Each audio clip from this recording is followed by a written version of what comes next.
On the November 12th, 2018 episode of WWE RAW, the women of WWE SmackDown attacked the women of Raw in the build-up to that year's Survivor Series event, and while everyone walked away from the fight unscathed, Becky Lynch walked away looking like this. And this was due to Nia Jax botching a punch and genuinely busting open Becky Lynch and concussing her, thus getting her match with Ronda Rousey at Survivor Series cancelled. And while this moment would go down in history and send Becky Lynch into superstardom, it would also turn Nia Jax into one of the most hated wrestlers in WWE history.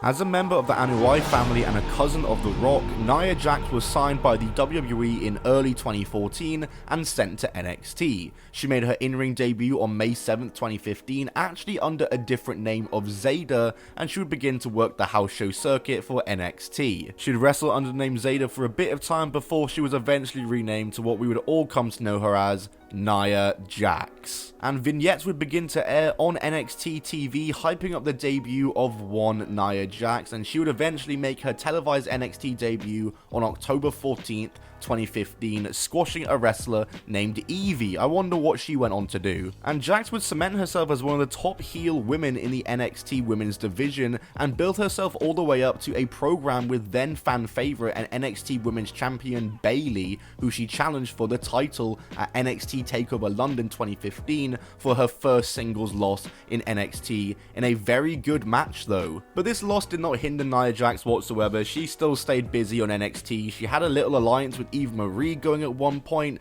She would continue to be dominant and one of the top heels in the women's division, and she would get into a program with the new women's champion Asuka, where they faced each other at NXT TakeOver The End in yet another awesome match for Nia Jax, and once again she was unsuccessful, but she had a great NXT run. And after about 2 years in NXT and not much else left to do, Nia Jax would be called up to Raw as part of the 2016 draft for the revived brand split, and she would debut on Raw in July 2016, squashing a local talent called Britt Baker. I wonder what happened to her. And just like she did in NXT, she would go on a dominant singles win streak, starting off by squashing a bunch of local talents week by week before she got her first pay-per-view match with Alicia Fox, which she won. Nia Jax would continue her win streak all the way into 2017, when she would enter her first major feud, starting a feud with former women's champion Sasha Banks, and this would lead to Nia Jax's first singles loss on the main roster as she faced Bayley in a number one contenders match on the first Raw of 2017, which Sasha Banks would distract Nia in to help Bayley get the win. But Nia Jax would exact her revenge on Sasha Banks when she defeated her at the Royal Rumble for her biggest win in her career thus far, but an even bigger win would come when soon after she would pin the now women's champion Bayley clean to add herself to the Raw Women's title match at WrestleMania 33, a match that she was unsuccessful in and the first eliminated in, but in a match with Bayley, Charlotte and Sasha Banks, she had established herself as one of the top names in the women's division in the WWE. She would spend the rest of 2017 pretty much just being the muscle for new roster addition for Raw and new Raw Women's Champion Alexa Bliss. And she wouldn't be too active in title competition due to this alliance she had going with Bliss for the rest of the year. And after a pretty quiet year all in all in 2017, we would enter into 2018, where she probably had the maddest year of her career. She entered the inaugural Women's Royal Rumble, where she scored 4 eliminations and lasted 18 minutes and one of the top performers of the match. And she would enter into a feud with Asuka once again on the main roster now, and Asuka would kind of destroy her in this feud, first beating her at Elimination Chamber and also on Raw, but both of the matches were really good, and it was these matches that would plant the seeds for the alliance between Alexa Bliss and Nia Jax to go into turmoil. Alexa Bliss would be caught on camera talking nasty about Nia Jax, and this would end up causing Nia Jax to turn into an inspirational babyface,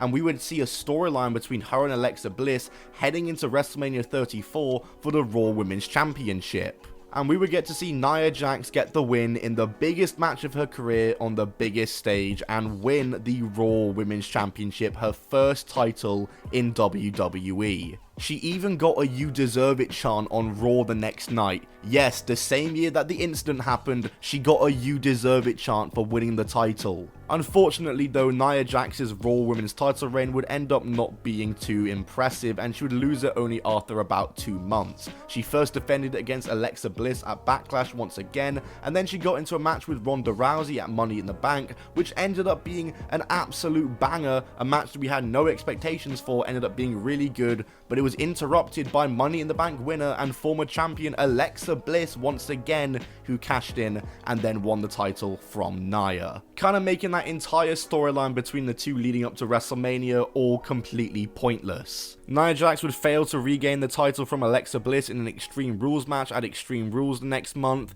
and then from there, the rest of 2018 was even more eventful somehow. She competed at Evolution, the first WWE All-Women's pay-per-view where she won a Battle Royal to earn a future title match, but before we could get there, it was time to build up for Survivor Series. And at that year's Survivor Series, we were building up to seeing Becky Lynch versus Ronda Rousey, SmackDown Women's Champion versus Raw Women's Champion. But as I stated in the intro, and as I told that story in the intro, which I'm not going to tell in detail again, Becky Lynch was punched in the face by Nia Jax for real in a botched move that concussed her, busted her open, and cancelled her match with Ronda Rousey at Survivor Series, which really annoyed WWE fans because this was such a hyped match and we were at the peak of Becky Lynch's rise in popularity. And I'll say it again, people were really angry at Nia Jax here, and because of this they started calling into question whether she was a safe wrestler and started bringing up past incidents involving Nia Jax, citing the time she injured Zelina Vega in the Evolution Women's Battle Royal, citing the time Bayley got her shoulder dislocated in a time against Nia Jax,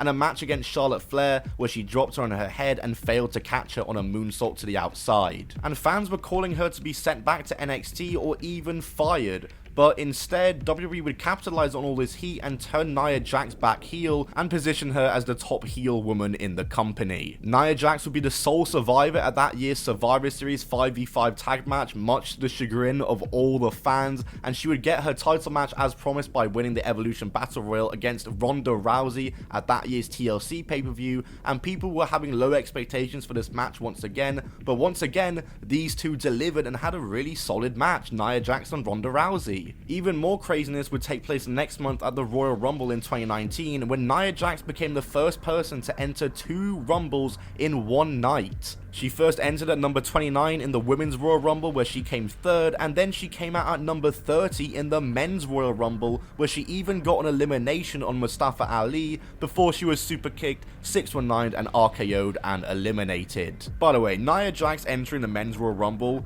hands down one of my favourite moments in wrestling history, not even lying. The next night on Raw, she even confronted Dean Ambrose, and they started advertising her and Ambrose having a match on a house show. However, that would never come about, and any plans for a feud between them was cancelled because yes, they actually considered that. Nia Jax and Tamina would compete for the women's tag team titles in an Elimination Chamber the next month, which they did lose, and then also at WrestleMania 35 in a 4-way women's tag title match, which they were also unsuccessful in. However, Nia Jax after this would be out for over a year, and this was due to tearing both of her ACLs. She would return to Raw during the pandemic in April, where she squashed Deonna Purrazzo. I wonder what she went on to do, and she competed in that crazy cinematic Money in the Bank match, which was won by Asuka. A match that ended up actually being for the women's title, meaning Asuka was the new champion, and Nia Jax would get into a feud with Asuka, which would also see her face Kairi Sane in a couple matches on Raw, which would also see fans call into question her safety again when Kairi was hurt in a spot involving the steel steps. Nia Jax obviously did not beat Asuka for the women's title, as Asuka just apparently absolutely owns Nia Jax,